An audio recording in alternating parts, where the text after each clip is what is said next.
it is blasting wind out here. And if I was in a boat, I'd be out there and casting towards shore because I know those fish are going to be along this windy shore. And I don't know if you can tell back here, but we have got whitecaps and we have got rollers out here. And we're going to be casting into that wind. And I'm going to talk to you about what you do in order to cast like that.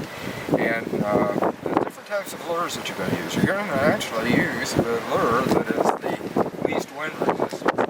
And if I can find a shore where I can cast into it, which actually here I'm going to parallel and cast back into a cove here where the wind is really pumping in. And I know the wind noise is probably really bad. I'll check the camera here. Yeah, I can see it. It's bad. I mean, you can definitely hear the noise. But, and I apologize for it, but there's not much we can do about it because that's what we're going to be talking about, is fishing wind. And we're going to start out with probably my least wind resistant one, which is either a rattle trap or a hammer trap. In my case, I'm going to do a hammer trap because I'm going to try to let it go down. I'm going to use a heavier one, and we're going to do a pump with it. We'll see what happens with it. So let me get my equipment around here, and then we're going to start fishing. All right, what I'm going to start out with is a 5/8 ounce hammer trap. And what you want to do in this case, I'm going to use what I call a long distance rod. It's an 8.5 foot steelhead rod actually. And you want it so that won't even go down unless you wobble it like that. That's how you want the spool tension adjusted. Then the brakes, turn those up about halfway. That's what I've done. And it's a 5/8 ounce, I think, maybe I already told you, hammer trap. So it's going to be a lot heavier. It's going to really cast pretty good. Should. Another thing I'm going to be using, which is going to sound crazy, is a Casey's runner head. And I think I've got the 3/8 ounce, and that's the biggest they got, along with a puddle thumper, a QC Lure Works puddle thumper. Now, yes, that sounds like, really? You're going to use that in the wind? It's got a lot of wind resistance, and you can do a lot with it. So that's what you want to do. So let's see how this thing casts into this wind, and we'll start fishing.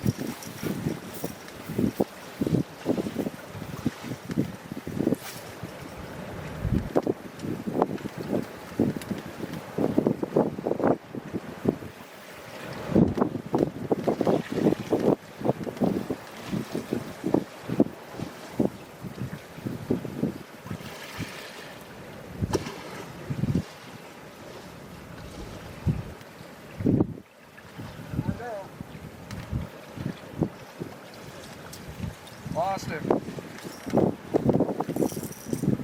Just what I said. He was real close to shore.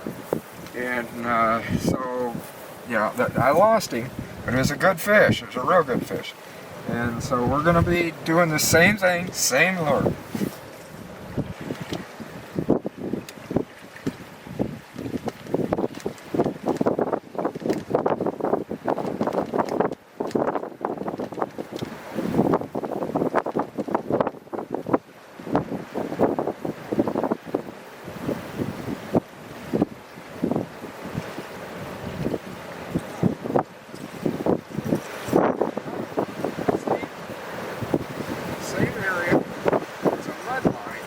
This wind is forming along there, and that is where those fish are holding.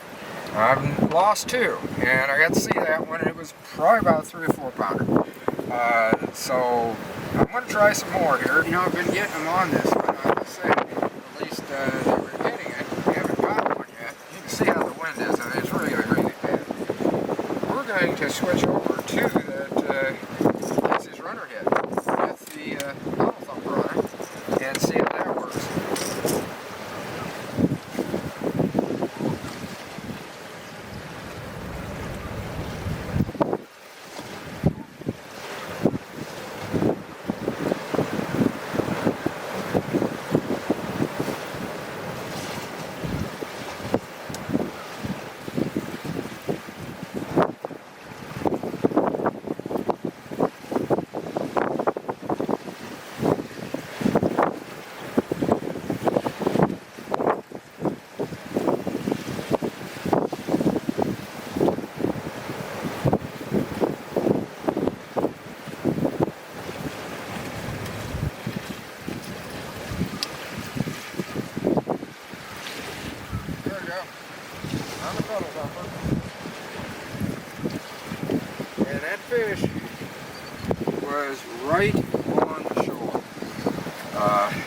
He was right there, right in that murky water that I told you about. And that's where he was at. I've been getting a lot of hits on this, and I'm starting to wonder maybe if some of them aren't crappies. Because they could be, and I might just try that. The wind is blowing so hard that it's putting a bow on my line. It's actually retrieving it for me. And there was one instance when I threw that hammer trap that it blew it out of the water. It was skipping on top of there. So we're going to try this one because I did get one on the, again, I mean, this lure combination of the Casey's Runnerhead and the QC Lure Works Puddle Thumper. I just can't say enough for it. I started late last year using it, and I thought then, you know, this thing's going to be hot. And it is. Okay, what I'm going to do now is I'm going to try this rod. It's called the Difference.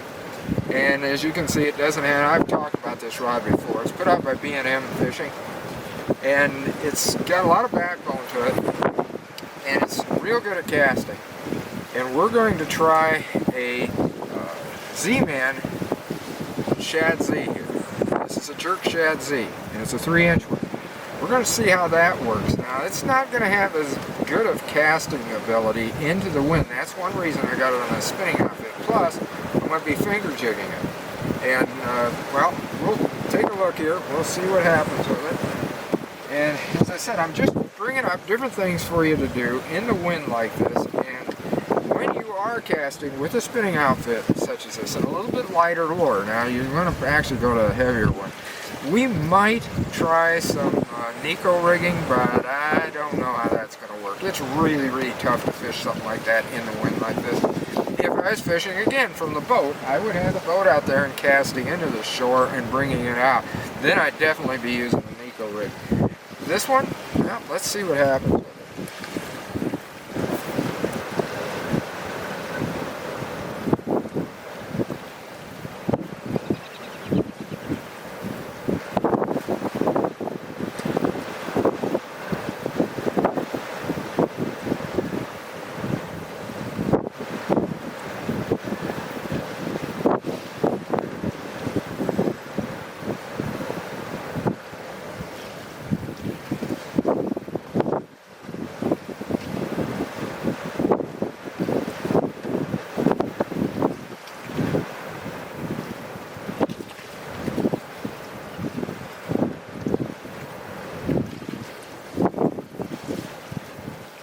Notice what I do is when I'm casting out, I wind it down as fast as I can, especially on these spinning outfits, really bowing the line. And then I start working it with the rod tip towards the water. In this case, I was jerking it along. I was doing some finger jigging, but I was jerking it along, and I mean, he re-nailed it at that point. So they will go for these, they just can't cast out quite as far. We're going to give it a try again. When you're cranking it along like that, low, with your rod tip towards the water, there's always a tendency that you're going to get more towards the bottom naturally. And in that case, especially if you're finger jigging like that, and on a jerk shad like this, if you start to feel some resistance, give it some quick jerks. That's basically what I did on that last fish that I caught. And so, you know, that's another tip for you. But definitely keep your rod tip low, because in this wind you're going to have so much slack in that line that it's going to be kind of hard not only to work the lure, but also detect any of the strikes. And I'm going to try to cast along this other shore here besides, because the wind is hitting and splitting right here. We're on a point, and it goes back here in this cove, and I haven't had anything back there yet for some reason. There just haven't been there, but I might cast into there too, especially with this, and we'll see what happens. Another thing I'm thinking about doing is going to a smaller hammer trap, or maybe even to a rattle trap, because there is a difference between a rattle trap and a hammer trap, especially in this windy situation.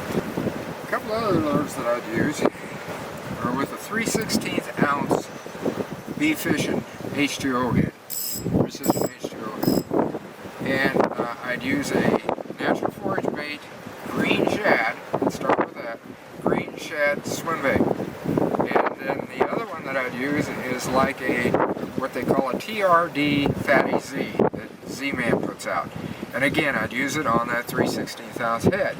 And I'd use it on probably this rod or my Godwin crappie cast.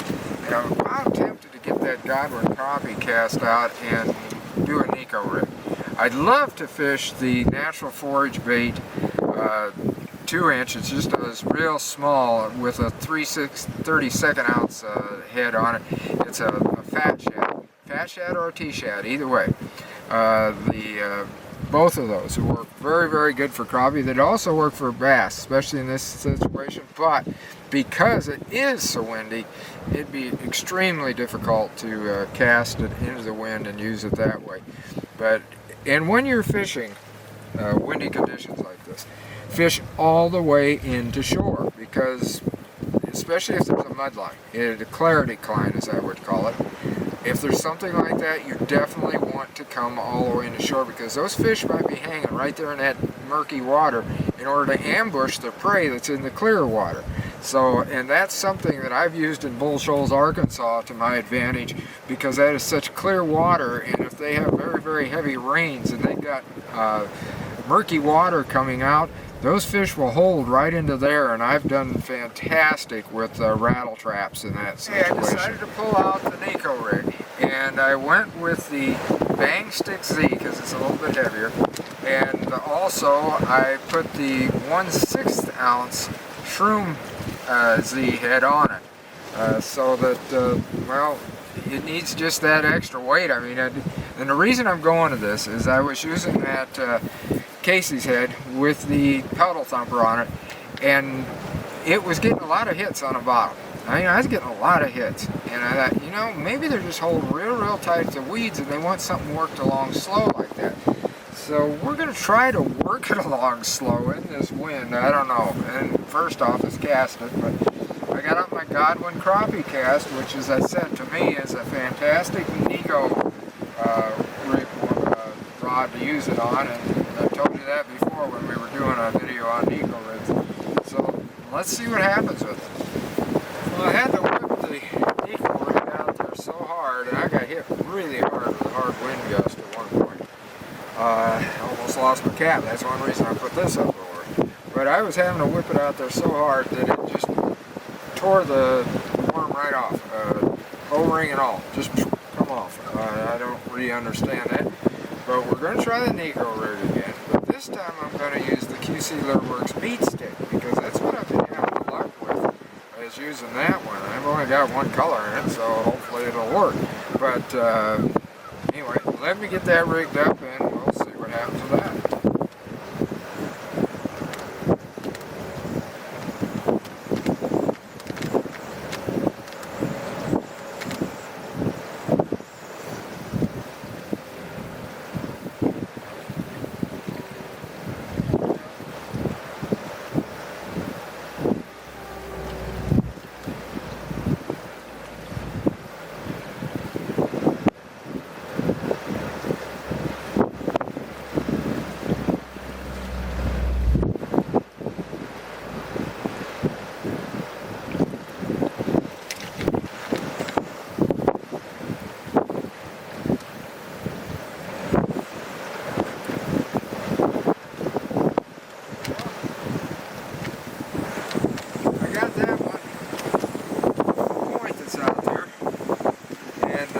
On that QC Lurworks meat stick, hey, that worked pretty good. You know, like I said, I've been having luck with that thing, and with that 1/6 ounce head, it sailed out there pretty good. I was able to get it up there on that point. I mean, he's not the biggest bass, but by golly, he's a bass, so you know, what the heck. But you can see the way it is, and let me get him back in the water too, by the way.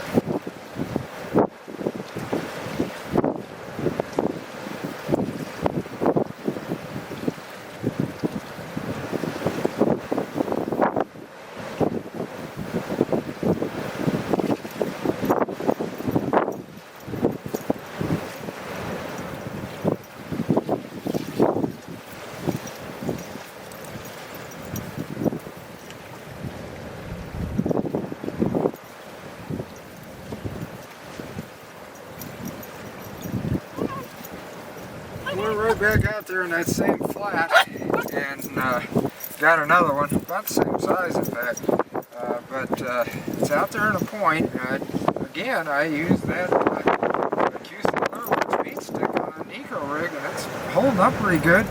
And I've let Barney out too in the meantime, as you could well tell.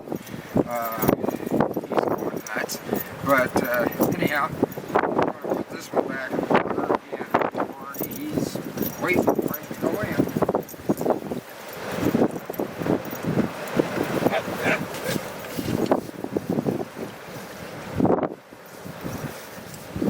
But it's windy, as you can tell, and we've shown you a few ways that I fish in the wind. And the Eco rig really isn't my favorite one when it's extremely windy like this, but by golly, I mean, it's definitely working today.